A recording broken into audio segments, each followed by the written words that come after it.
Hi everyone, we're gonna do a get ready with me. It's gonna be a little echoey because I am in my bathroom and I'm literally gonna start putting makeup on before I get ready to go out to dinner with some friends.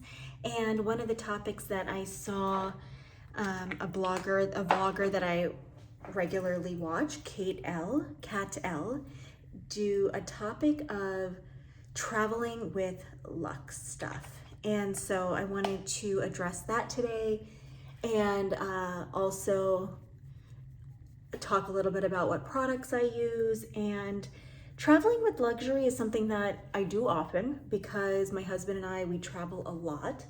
And I'm always worried about damaging the stuff that I take. But more importantly, of course, is like the issue of theft and things like that. So this first layer that I put on is the Chanel CC cream. It's in the color 50 beige. And there we go.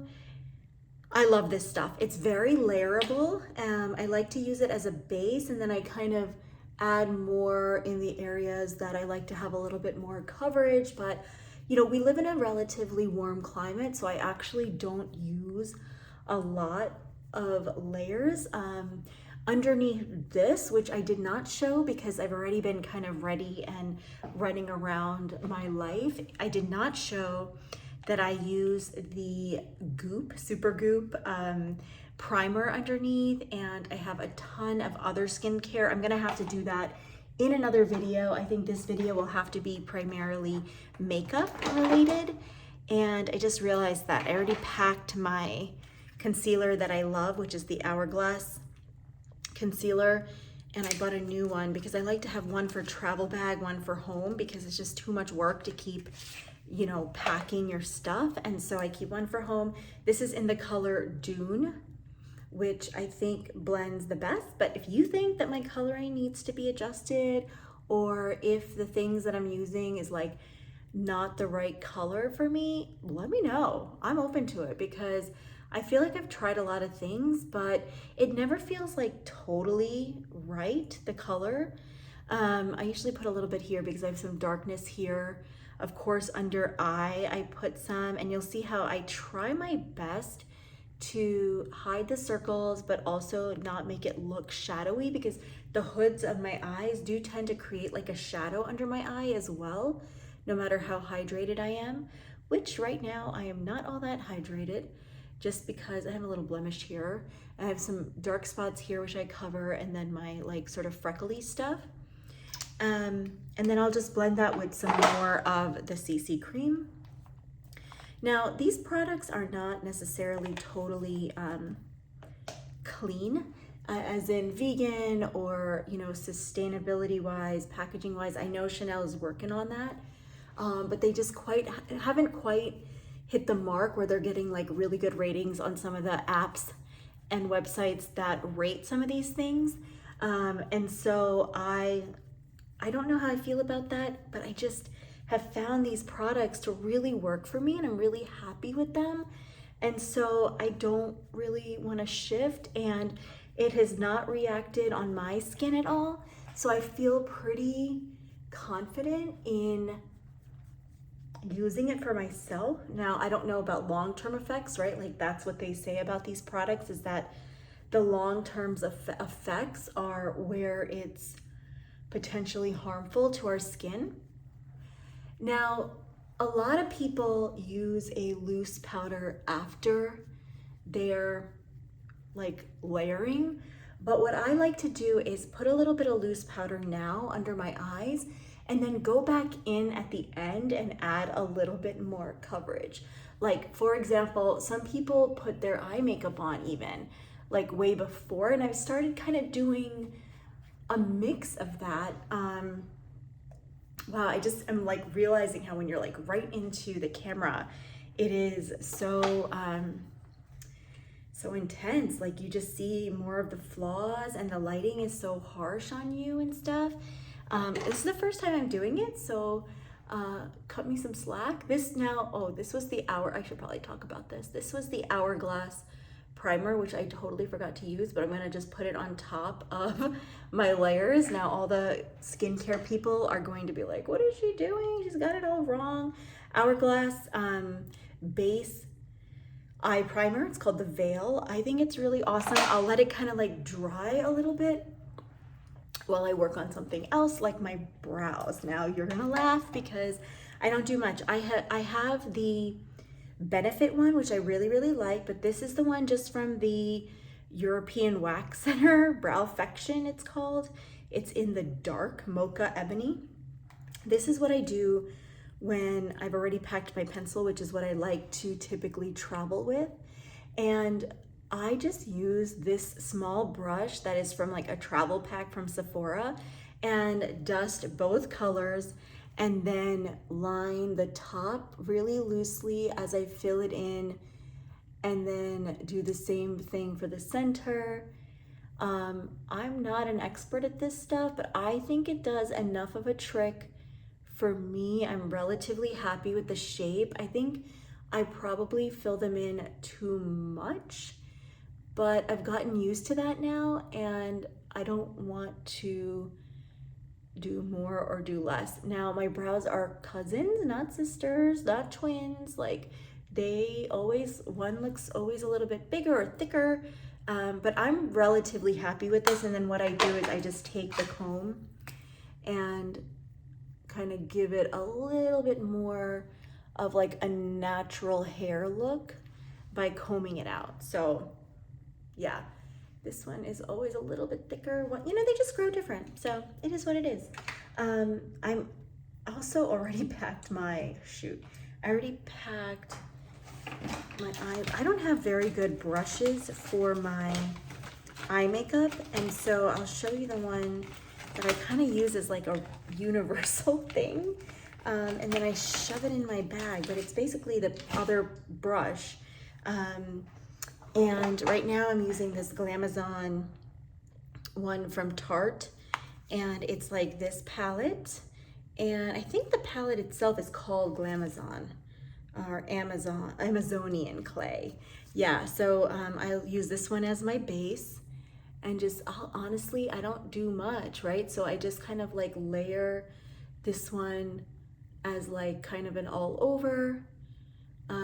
I find that if I put a little bit of this at the corners of my eyes, it also helps to keep it from like bleeding my eyeliner later. And I go all the way up with this just to kind of create a little bit of uniformity on my eyes. We're not talking about travel, are we? We're just talking about how I apply my makeup. Yeah, so travel. So typically I will travel with my Hermes scarf, my tote bag, which is like my carry-on tote, and the Briggs & Riley rollerboard suitcase, which I think is the best suitcase ever made. Also using this glittery one now. It's the best suitcase ever made because it can fit a lot of stuff, and I never like to check a bag, and so I have to cram a lot of things all rolled up, and I just find that it's the best. So that is what I'm using for travel. And so I have a bunch of different tote bags. I'll usually use whatever I think is best suited for the climate and for the kind of like trip I'm going on. Like right now I'm gonna be going to Yellowstone, and so I'm actually just taking a Patagonia backpack and my Briggs & Riley, and then I have a Balenciaga mini that I'm packing into the suitcase so that I can use that in the evenings, or like if it's a day where I'm just gonna be out in a city using the bag. Otherwise, when I'm at the parks, I'm gonna use the backpack. And what I'll typically do is keep the bag in the dust bag and then layer them in. So like, no matter what the trip is, I usually have an evening bag, a day bag, and then some sort of like evening bag, day bag, and tote bag. So I'll put the evening bag inside the day bag, and then the day bag inside the tote bag with all the dust covers, and I will have them stuffed. So if the small bag doesn't stuff the big one enough, I'm gonna put my eyeliner on, but I think I'm gonna have to use the mirror down here. If it doesn't stuff it enough, then I'll add extra stuffing, and that will typically, you know, protect it from any, you know, moving around, rubbing against it, pressing it down with other things, because what I often have in my carry-on is like either an extra set of clothes or warm clothes or like my curling iron. It's like a curling iron that's like the brush style. So I usually put that in my carry-on because I'm using it right before I leave my house. And so, you know, that's something that I'll usually have in there in the carry-on. And typically all of my toiletries go in my carry-on too. So my like travel tote has to be pretty large. Like I would say, so I use the Prada tote, I use the Goyard Artois, I use the, what's the other one that I always use? The Balenciaga Velo, which is very large. And I also use sometimes the, what's it called? Velo, Balenciaga, Artois, and then this is so archaic. I don't know if people still use this, but I still use it to just kind of plump them up because I actually don't like to use a lot of mascara because it's such a pain in the butt to take off. And like for just a dinner out, it actually just is like a quick layer for me. It's too much work because I gotta roll back home and go to, you know what, so I have this Serge Lutens one from France, but it's not that great. It's got a cool comb though. I wish all mascaras had like a comb, but I'm gonna use this Tarte one that I got. It's the Splashies, so it's waterproof. All of my eye stuff is waterproof because my eyes tend to be very, they tend to run a lot. Like I get allergies, like you can already see my eyes have a lot of red in them. So I'll just like kind of rub it in, do a couple of layers, and that's it. Just enough to kind of have the look that I paid attention to my lashes, but not too much more. Now, as far as safety goes with luxury, I have two thoughts on this. One is that, you know, if I'm going to like Vietnam, if I'm going to some place where it's going to be predominantly inner cities where there's not a lot of like city life where people are dressing to the nines, I will keep it simple. And I have certain bags, like for example, the ones from Italy. What's the guy's name? Today I'm not going to put any at the base because I feel like when the lashes touch, there's enough on the base, and I don't need more. But sometimes I do. Gosh, I love. Oh, Alvaro Martini is the guy, and he makes the map bags. They were really, really trendy in like the 90s, I guess, early 2000s, but I fell in love with them. I'm gonna use the same brush and use the Laura Mercier loose powder. I love those bags. And so remember, I was just gonna like make a layer under here, and then I'm gonna go back in so that it looks creamy rather than creasy from the dry powder. But as you can see, it's not that much coverage. Like I think this is enough coverage. I think this is all I do for shadow. Like I'm gonna keep it really light and bright because I actually don't know what I'm gonna wear yet. So it's just like that neutrally, and then I put a little bit of gold at the crease, like right in here, just to brighten it up. But that's all I'm gonna do right now because I don't know what I'm gonna wear. For blush, which I did actually already pack, I have two options. So yeah, if I'm going to a place where it's not really appropriate, then I will take things that don't have logos, like the Loewe, the Alvaro Martini. I'm using also the Tarte Cosmetics like palette. It looks really gross, but I like it because it's like all three, and I just literally go like that and like kind of dust it off, and then I do this.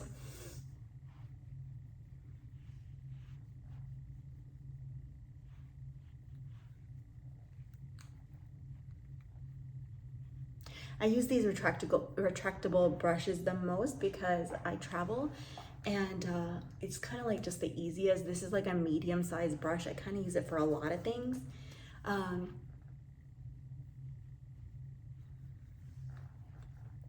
then, but otherwise, see, the thing I have an issue with when I'm traveling with luxury is that I want my stuff, right? Like, I don't care who's looking. I want it for me. And what ends up happening is that if I don't carry it, I regret it. So we're going to a relatively dark area, and like I have a habit of like actually not wearing enough. And so when I'm like on the camera, like it doesn't even really look like that much, but in person, I tend to think like it's so much. So that's my thought process. And this is the other blush that I use by Dolce & Gabbana, which you can apparently only buy in France, which is kind of exciting. That's why I got it when I was in Paris. It's really pretty. It has a little brush that I don't keep it there, but the packaging is really pretty, and I like the fact that you can only get it there. I find that very interesting. So I'm gonna wait to wear lipstick, but well, maybe I'll put a layer on. Sensual Rose, the Chanel Longwear. Love it so much.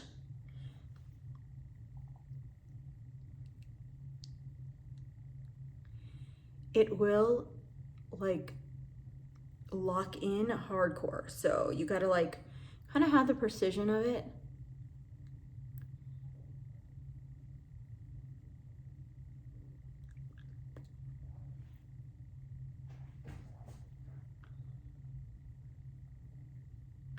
It feels like I look better here in front of my mirror than I do here. It's so awkward on the camera. Maybe because of the angle as well, but this is an angle that people see me in, so here it is. So there's a lip. You know, it's usually enough. I might layer a little bit more.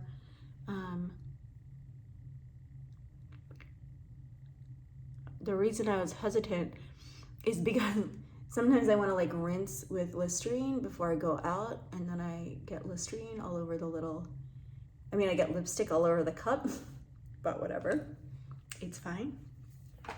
Okay, so brows, eyes, blush, the layering. Now I'm just gonna layer a little bit more of the concealer so that I get like a little bit more of a creamy look rather than a matte look down here. And then just blend that in. I tried to curl my hair today. It's a little bit like wet looking because of the product, so I'm just gonna have to see how I like that. But I'm not, I guess I could like dampen the sponge, but honestly I don't, because I don't love the feeling of the dampness on my skin when I'm like applying makeup, though I know that that actually helps to like get more makeup on your skin, but whatever. So there we go. Like this is pretty much it. Like for a day, I mean a night out, like this is gonna be my look. I'm gonna let that set a little bit, and then I'll probably set it with my fingers more because I think that actually works better. And then I use the all-nighter because we're going out and it's Friday, I think. So I'll use this spray. The thing about it is like, I would rather have a few luxury pieces. Like I'll wear my Juste un Clou, I'll wear maybe a Chanel welded-on chain in the evenings for dinner, or maybe an Hermes sandal sometimes for dinner, because I feel a little like naked without those pieces. But I do understand the repercussions of having them. Once in a while, I'll lock it in a safe if I feel like we're not at a good place. But the truth is, like, mostly we're staying at pretty reasonably safe hotels, and I don't feel like it's sketchy. It's really more about being a target on the streets. And that's usually just during the days when you're out on an excursion or out in the city walking around. So that's really, in my opinion, the only thing you need to think about is safety, appropriateness, and like for a work trip, you may not want to wear like Chanel logo everywhere, but you know, so safety, appropriateness, and then like protecting the stuff. So all my shoes go into separate dust bags. I will put that little paper insert into the like sole of them, especially if they're like new-ish, because I don't want to like abuse them. But once the Orans, for example, get really beat up, I just pack them flat. Same thing for my bags, you know, like a Balenciaga City is so easy to pack because it's just flat, doesn't really need anything in it. But over the years, you do start to see the creases. So I tend to like adjust that. But that's really the only things to consider. I kind of don't mind traveling with my stuff. Again, it's because I want to have it with me like I do every day. And so why not travel with it as well? Let me know what your thoughts are. How do you travel with your luxury? What do you think of some of the products? What do you think about how I do my look? And what suggestions might you have? Please like this video if you made it this far, and subscribe to my channel as well. I will see you next time.